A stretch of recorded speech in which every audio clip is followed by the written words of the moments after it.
What's up guys, it's Tom here and welcome to a brand new Liverpool breaking news video where I will tell you that Liverpool will sign a Nike brand new kit deal at the start of next season. This is now a huge news as Liverpool won the court case against New Balance, Liverpool's current kit supplier, and this is a very interesting development. So what do you think about Nike being Liverpool's kit sponsor from next season? Liverpool FC has been desperate to end its 7-year partnership with the Boston-based company and sign a new deal, and that new deal is worth £30 million plus 20% of all revenue that Nike get from selling not just Liverpool kits but all kind of merchandise, and that regarding Liverpool, and that is a huge deal, and it is estimated to be as much as £100 million per season if Liverpool can extend their reach. And the reason why Liverpool wanted to end the contract with New Balance is signing with Nike is that Nike has huge reach throughout the whole world, especially in Asia, where they have a much bigger presence than New Balance, a lot more stores in a lot more areas, a lot more countries. So New Balance, rather than walk away when the existing deal ends in May next year, had filed a claim in the High Court claiming that they had activated a matching clause in the contract, meaning that Liverpool had to renew their partnership. Liverpool, however, convinced successfully the judge, Mr. Justice Nigel Tier, that New Balance could not match the terms on offer from Nike, and a full written statement of course will follow from the judge, but he told the court today, for the reasons given in the judgment handed down, the claim from New Balance is dismissed. And Liverpool are now going to press ahead with the 5-year deal already agreed in principle with Nike, who already spent £6 million on kit designs for Liverpool's new kit. And the spokesman for Liverpool FC said after the court case was decided, Liverpool FC is pleased with the judge's decision to rule in favor of the club following the legal dispute with New Balance. We will continue with New Balance for the current season in combination with preparing next season's Liverpool kits with our new supplier. It was believed that New Balance would be likely to appeal, but the judge dismissed the permission. Mr. Justice Tier, the judge, said, "I'm not persuaded there is a real prospect of success." The main reason why the judge dismissed even an appeal from New Balance, it all boils down to 3 enormous names that Nike have on their books, and that is basketball icon LeBron James, tennis legend Serena Williams, and rap superstar Drake. And that actually means that Liverpool's players will turn out in Nike kits next season. The main part of Liverpool's defense was that the distribution network offered by Nike, specifically the promise to sell Liverpool products in a minimum of 6,000 global retail outlets, was impossible for New Balance to match. Thousands of documents were analyzed by top lawyers, New Balance executives were grilled in court, and dense legal arguments about good faith were poured over by the barristers. Liverpool argued that mistakes in New Balance calculations and certain emails that could be interpreted as expressing doubts over how many retail outlets they could promise showed executives had acted recklessly or in bad faith when promising to meet Nike's terms, and for Liverpool that argument failed. The judge said, "I do not find that the senior leadership team was reckless as to whether New Balance could meet the distribution obligation. On the contrary, the SLT, the leadership team, wanted a due diligence exercise carried out before deciding to match Nike's offer. The regional managers were no doubt bold in their estimates, or aggressive as they were requested to be, but there is no evidence that they made estimates not caring whether they were feasible or not. My conclusion is therefore that New Balance matched the distribution obligation in the Nike offer in good faith. Nike had offered marketing initiatives promoting the Liverpool brand, featuring not less than 3 non-football global superstar athletes and influencers of the caliber of LeBron James, Serena Williams and Drake. And New Balance argued that the caliber of individual athletes was too vague to be a material, measurable and matchable term, but under the law, matching clauses only require the existing partner to match these terms from a new competitor, and the representative of New Balance had told the court, as my lord can immediately see with respect, that is all far too vague. One could say you must spend £1 million on marketing and then it could be measured straight away, but one has not got that here. But the judge actually disagreed. The judge noted that there was nothing to stop New Balance promising athletes of the caliber of James, Williams and Drake, but they had failed to do so. The judge in his judgment said, Billy Hogan, the Liverpool chief commercial officer, told me that LeBron James is the world's most famous basketball player. Serena Williams, having dominated women's tennis for 20 years, is one of the most famous athletes in the world, and Drake was the world's top-selling recording artist in 2016 and 2018. I accept that the caliber of the named athletes can be measured in a number of ways, but it would be unrealistic that their caliber cannot be measured. I have therefore concluded that the New Balance offer on marketing was less favorable to Liverpool FC than the Nike offer, because Liverpool FC cannot require New Balance on the terms of its offer to use global superstar athletes of the caliber of LeBron James, Serena Williams and Drake.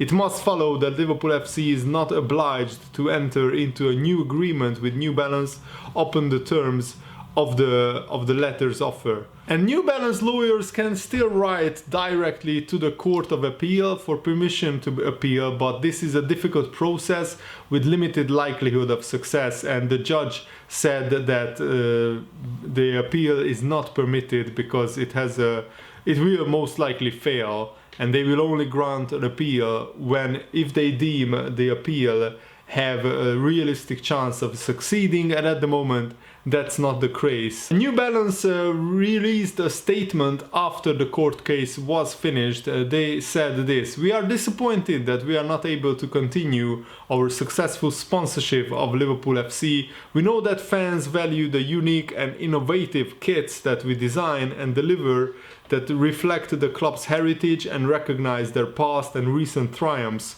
We believe strongly that we matched the competing offer and would have delivered many more years of record-breaking kit sales. We are looking forward to seeing Liverpool FC continue to win this season wearing their New Balance kit. New Balance is committed to bringing our expertise, passion and innovation to the beautiful game, and we will continue to build on our own success on and off the pitch." And actually last week the Liverpool Echo newspaper revealed that Liverpool have already agreed upon next season's Liverpool kit designs with Nike as the court case rumbled on, with plans for the 21-22 season almost finalized as well. Then the Nike has also spent close to £6 million on fabric for the potential new kit and have received pre-orders from around 8,000 stores worldwide. The company have reserved factory space for 2.9 million units, with training designs also agreed upon. So those shirts are expected to be unveiled next year ahead of a sale launch before the 2021 Premier League campaign gets underway. So this is absolutely huge, absolutely massive. And some elements of Nike's offer, which was scrutinized of course in court, may raise questions. So we already know that the £30 million is a guaranteed fee that Nike has proposed to pay Liverpool. That is considerably less than New Balance's £45 million deal. And also Nike has already deals with Chelsea and Tottenham, which is annually £50 million. And with Paris Saint-Germain they have a deal worth £75 million annually. But, and here comes the important part, Nike has included a promise of 20% royalties on net sales of all Liverpool goods, Liverpool FC goods, and we do not know the ins and outs of this deal with other clubs. But after the jaw-dropping on-pitch success of Jurgen Klopp's Liverpool, this should be one of the most attractive clubs commercially in world football. So in an exchange with Liverpool's chief commercial officer Billy Hogan, Nike's representative highlighted the fact that Nike has currently reserved factory capacity to produce 2.9 million units for the 2020 season, and also they are estimating that there will be 8,000 retail outlets who can sell Liverpool goods worldwide, where New Balance's current retail outlet number is standing at around 4,000, so about half of what Nike is capable of, and that's a huge difference. Nike were projected to sell the same number of kits through double the number of doors. Mr. Hogan replied, that's based on a reserved factory capacity, that there's ongoing work at Nike to increase that capacity. The strange part of the case emerged when it appeared that Liverpool were unaware of a term in the long form that Nike offer, which stated minimum distribution promised fell away if the club failed to qualify for the Champions League group stages. Mr. Hogan, who admitted he had not read the full contract yet, said that Liverpool FC had not agreed that in discussions with Nike, and it had been included without the knowledge of Liverpool. So all in all, both New Balance and Nike can undoubtedly make Liverpool eye-watering piles of money. Wow, what a sentence that is.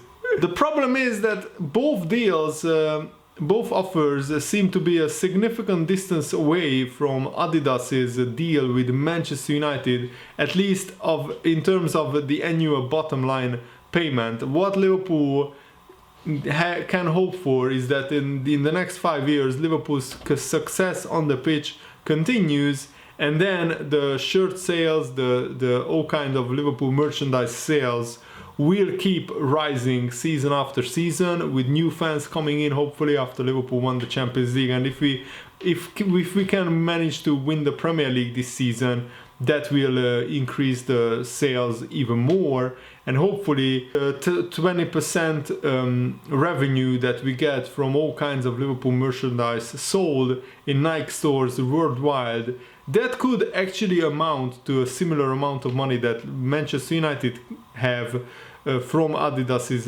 deal, which is around 80 million annually. So hopefully Liverpool can match that, or maybe even surprise that, if we can sell a lot of Liverpool merchandise throughout the next 5 years. And Dejan Lovren commented on what a great change Liverpool made under Jurgen Klopp. We started to believe when Jurgen Klopp said, from doubters to believers. He changed things in the club, from small details like saying good morning to everyone to cleaning your table. Some part of these details are missing in some clubs. It is simple things. It is about the food. He brought in people who are the best in these positions, and he knows what he is doing. We are, I think, raised at my age that when you see an older person, you will say good morning. It is about respect. When you have this outside of the pitch, you will feel it also on the pitch. And Arnold Schwarzenegger, the actor who played Terminator, commented on Liverpool. He was asked about the Liverpool-Tottenham game, and apparently Arnold is a Liverpool fan. This is what he said. I like Liverpool. They are not always successful, but the momentum is there right now. Sometimes, and I don't know why, they lose some stupid games, then they come right back again. When they say, I will be back, they are back. And he also predicted Liverpool to beat Tottenham 2-1 on the weekend. And I didn't know that. I didn't know that Arnold was a Liverpool fan. And I think this is just brilliant to hear.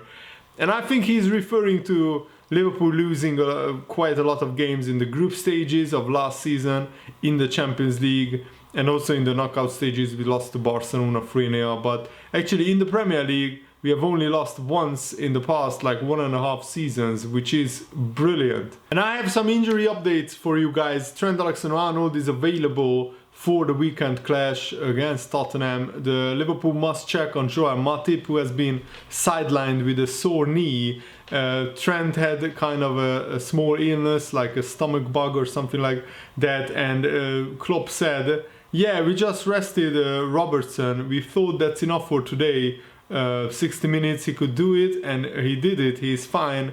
Trent is fine, or looked fine. If there is no sendback,